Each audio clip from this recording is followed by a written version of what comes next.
Les gars, le destin de l'homme de fer est scellé. Nul ne peut échapper à son destin. Écoutez ça. Bon. Que le roi n'a pas pouvoir résister. Sinon, tu seras le malheur de la Côte d'Ivoire. Et je regarde donc dans cette vision, je vois comme dans le ciel une grande lumière. Cette lumière n'a pas de forme, c'est pas comme un homme. Et cette lumière a des yeux, cette lumière regarde, elle a une bouche. C'est comme si cette lumière parle avec une voix audible en disant, ils pensent qu'ils peuvent le rétablir, mais cette fois-ci, ils ne pourront pas.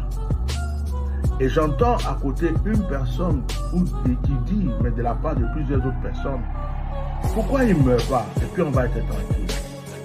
Et dans cette foule, il y a une autre personne qui dit encore, non, c'est trop facile qu'il meure. Parce que s'il meurt, c'est pas bon, il ne faut pas qu'il meure. Pourquoi il va mourir comme ça? Il doit payer. C'était comme une dispute, une discussion.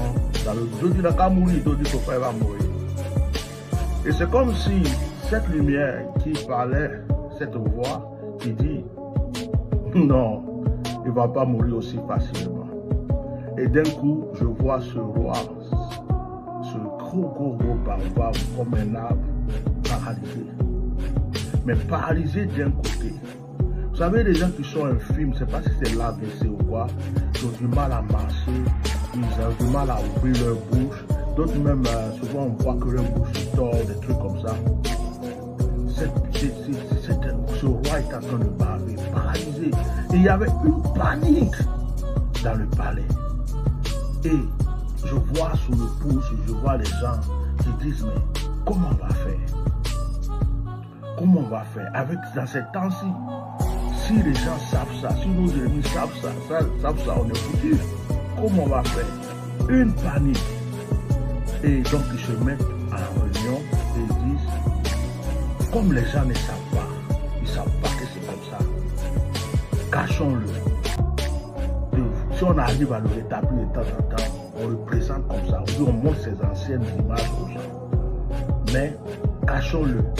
Il ne faut pas qu'ils sachent qu'il n'est pas en bonne santé. Sinon on est foutu. Notre plan c'est quoi? Notre plan c'est d'éliminer tous ceux qui sont dangereux pour nous. Tous ceux qu'on sait que dans l'avenir, ils peuvent nous causer des problèmes. De proches comme de loin. Même s'il faut mettre des milliards dedans, il s'agit de notre vie. Donc, la chasse à l'homme. Mettons tout ce que nous pouvons. Fermons leur bouche, éliminons-les avant que la nouvelle ne sorte. Mais pour le moment, cachons-le, que ça soit notre secret. Que personne. Mais j'entends la voix qui est dans le ciel, qui est comme une lumière en train de rigoler. Ils ne savent pas qu'ils vont tomber dans leur propre piège. L'économie que tu es, tu soignes les maladies financières, mais cette maladie-là, tu ne peux pas. Ça va s'aggraver par toi. Pourquoi? Parce que c'est sur les blancs que tu comptes pour soigner ce que les blancs ont donné comme maladie à ton peuple. La molécule qu'ils vont te donner pour nous soigner va aggraver la maladie. Ça veut dire que on sera surendetté et c'est ça qui est là. Je parlais ça avant l'élection. Donc moi, je ne parle pas pour que quelqu'un croit. Quand Gbagbo n'a pas cru, il a vu ça. J'ai dit, tu vas aller déposer la politique chez les blancs où tu as pris. Ça veut dire quoi? Arriver là-bas, là. Déposer où tu as pris pour venir signer, pas que tu vas mourir. Et je lui ai dit, tu vas mourir d'ailleurs. Quand il est venu là, première condition c'était que si tu retournes, tu ne fais plus la politique. Ils ont réglé ça, il est venu. Pour dire, il va faire. Sa femme politique, il dit, il se divorce avec la politique, ou bien quoi? Il est en palabre avec son fils politique, ou bien quoi? Ça, je ne sais pas. Et comme ça ne suffit pas, maintenant on lui demande son papier maintenant. Pour dire que non seulement tu ne votes pas, toi non tu ne votes pas. C'est pas politique qu'on veut qu'il laisse forcer. C'est pas la phase là qui le fatigue depuis.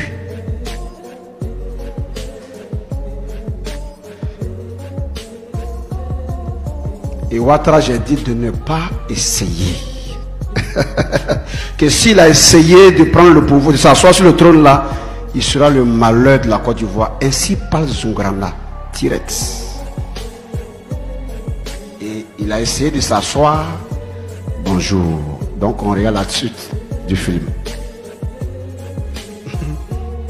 Alors je vous dis que je ne parle pas pour que vous croyez. Ça ne m'intéresse pas. Je suis prophète. Je suis prophète.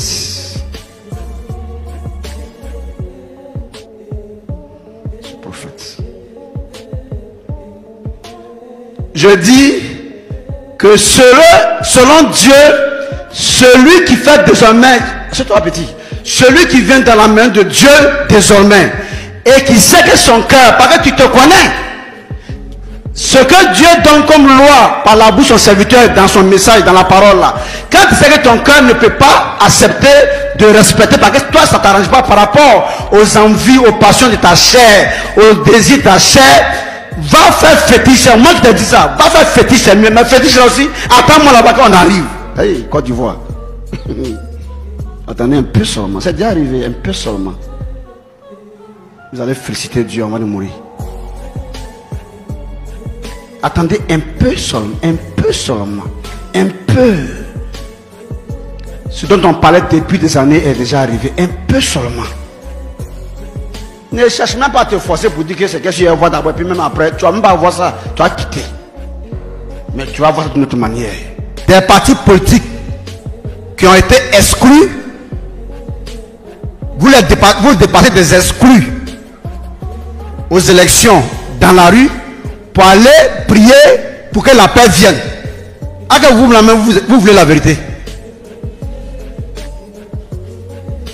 Il y a deux choses à faire. Si c'est pour prier, c'est que prier pour que Dieu mette dans le cœur du chef de l'État de prendre en compte ses frères.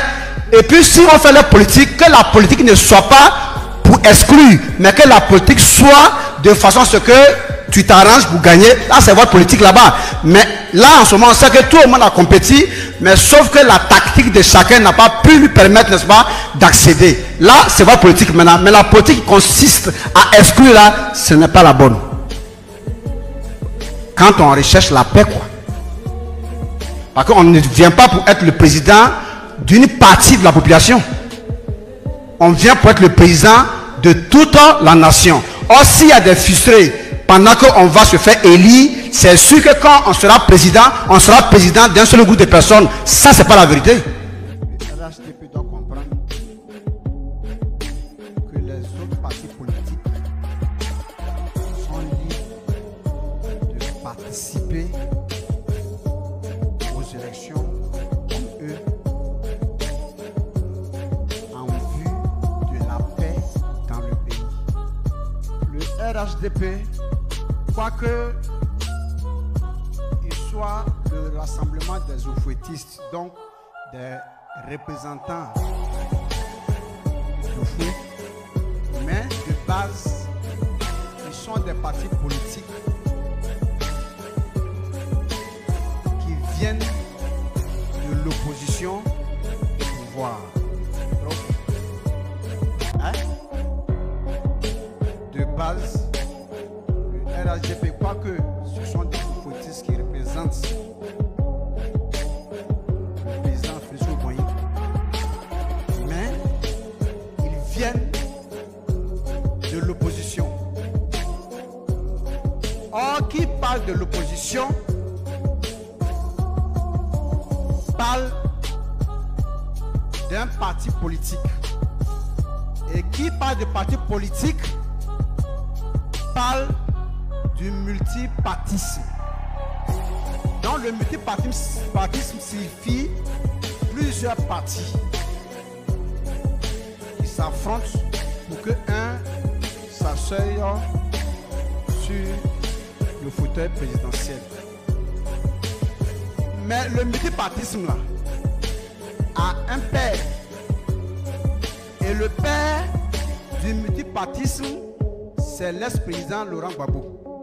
C'est lui qui, au prix des humiliations qu'il a connues sur la terre ici, au prix des emprisonnements qu'il a connus sur la terre ici, au prix de toutes sortes de souffrances qu'il a connues sur la terre ici, a forgé le multipartisme face au père de la nation, Feu Félix Houphouët-Boigny.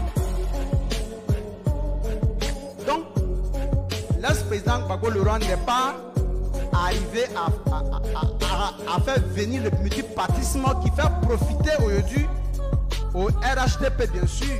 Parce que si le multipartisme n'était pas venu et que c'était le parti unique de Félix Houphouët-Boigny, c'est pas sûr que ceux qui sont passés sur le fauteuil présidentiel en Côte d'Ivoire allaient passer. Parce que ça sera peut-être des Baoulés qui allaient se succéder.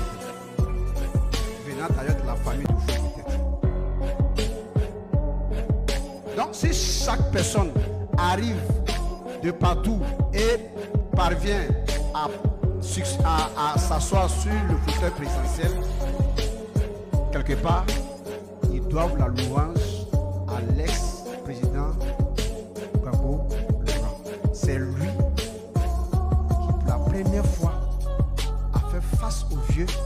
C'est lui qui a payé le prix. Et quand tu le vois aujourd'hui en train de marcher, tu vois les séquelles du prix de la création du multipartisme sur sa personne. Donc, normalement, la Côte d'Ivoire, surtout tout parti politique qui vient au pouvoir, lui doit une reconnaissance éternelle, une reconnaissance à vie, et il doit rester comme un monument. Donc, pendant qu'il est encore vivant, il est normal que même le RHDP et les autres partis politiques de la Côte d'Ivoire lui rendent hommage depuis son vivant déjà, et le jour où il ne serait pas là, en mémoire de lui, la Côte d'Ivoire, tous ceux qui seront opposants sur cette terre ivoirienne-là, lui doivent reconnaissance à vie. Parce qu'ils ne sont pas deux à créer le multipartisme. Il est le seul, et il est le seul qui porte les séquelles. Même si des gens ont été dans son entourage et ont créé des problèmes, c'est lui seul qui a payé le prix, et eux, ils ont fui après. Donc quand on parle d'opposition, on parle de multipartisme. Or, quand on parle de multipartisme, on parle de l'ex-président Gbagbo Laurent. Il a la paternité de cette chose-là. Comme le papa Félix Houphouët-Boigny là a la paternité de ce qu'on appelle le père de la nation.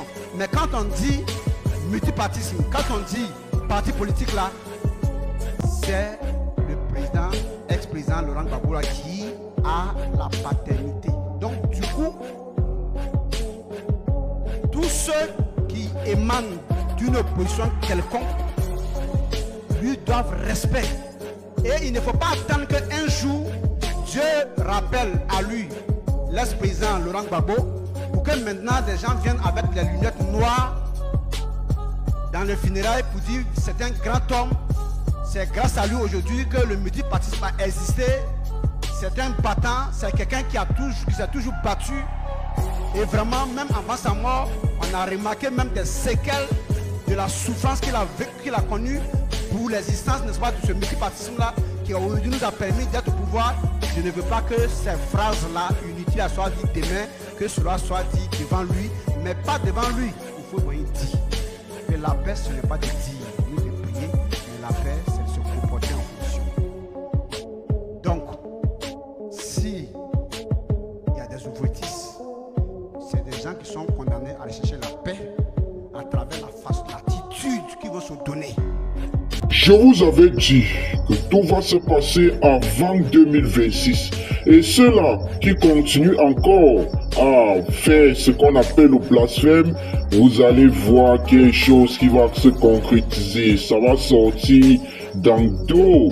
Et ceux-là qui viennent de tomber dans cette église médiatique pour la première fois, votre travail, c'est de partager l'information dans tous vos groupes WhatsApp, Telegram, Instagram, Facebook, TikTok, Snapchat. Parce que ce qui se prépare, c'est du lourd. Ça arrive fort. Vous n'allez pas voir clair dedans. Parce que ça va sortir de nulle part pour vous atomiser fort. Hey. Nous sommes en Afrique de l'Ouest, dans l'AES, on allume partout. Et ceux-là qui ne sont pas fiers, ou ils ne veulent pas voir cette église médiatique enflammer la toile, dites-vous que vous n'êtes pas au bon endroit et vous n'avez qu'à quitter ici. On se dit à la prochaine, à la vista. Bisous le bon.